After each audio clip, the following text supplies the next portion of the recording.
So what is wellbeing and why is it important? Wellbeing is not just the absence of disease or illness. It's the complex combination of a person's physical, mental, emotional and social health factors.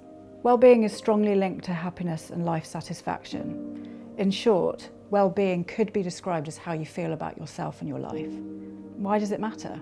Looking after your wellbeing can add years to your life, can help you improve recovery from illness. It is also associated with positive health behaviours in adults and children, so weight, smoking, alcohol and drug use. And looking after our health and our wellbeing can ultimately reduce the burden on our healthcare system. A helpful model to understand our health and wellbeing is the biopsychosocial model. This model of wellness examines how the three aspects, biological, psychological and social, occupy roles that are relative to our health or disease. The biopsychosocial model stresses the interconnectedness of these factors and provides a more helpful way to view our health and well-being than the traditional medical or biological model.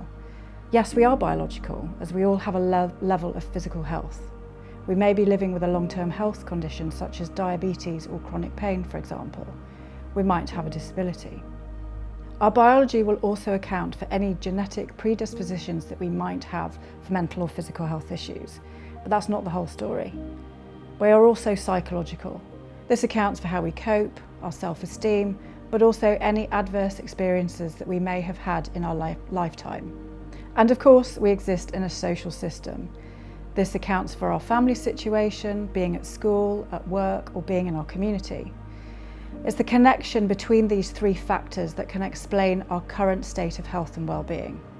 This therefore also gives us a way of thinking about what we can do to enhance our health and well-being. So let's now think about the impact of stress and chronic stress, for example.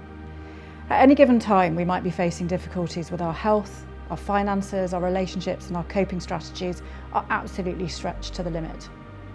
When we experience stress, our body is designed to respond to that threat, which is called the fight or flight response.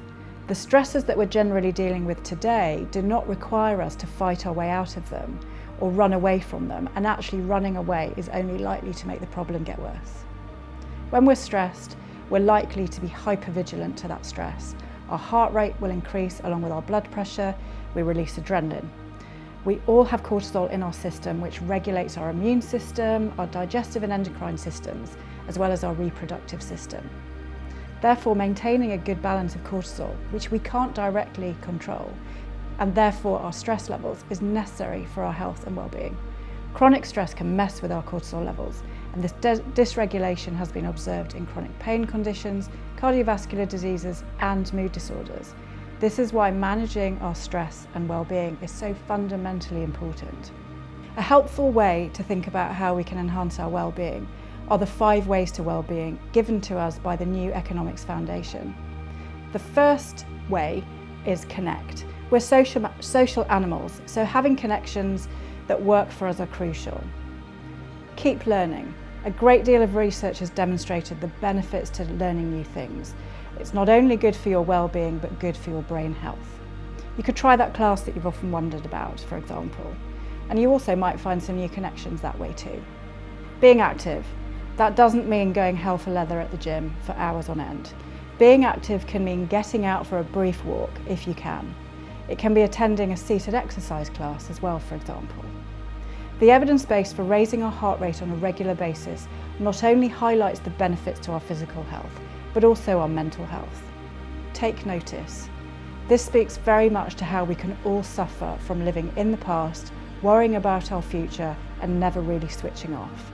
That is, we're surrounded by technology, and it can be really difficult to walk away from emails or social media. Taking notice means being present in the moment. If we go for a walk, take notice of the wind in the trees, or the people milling about doing their own thing. You can even have a mindful cuppa, enjoying every sip rather than gulping it down. These moments of respite from life and the world can at times be absolutely necessary, and ideally we could incorporate them into our everyday. Give. The research tells us that giving to others can give us a sense of warmth and well-being. It could be a giving of your time, helping a neighbour or a colleague. Other fundamentals for managing or enhancing your well-being are well known, but I'll give you a bit of a reminder here. As I've mentioned before, a good sleep routine can prove very helpful, particularly if you have got into a chaotic schedule. A well-balanced diet is not only good for us physically, but can also give us a sense of control and achievement. Limiting our alcohol and caffeine intake can also be very healthy and good for us. Being able to speak about your problems, talking them through, can also be very helpful. It's also really crucial to do things you enjoy. We're designed to feel joy and pleasure, so don't let those things go. So to remind you, the benefits of prioritising your well-being are that it can add years to your life, it can help improve your recovery from illness, and it's also associated with positive health behaviours in adults and children. Only you can prioritise your well-being. It's not selfish. We all deserve to thrive. Let's do what we can to look after ourselves.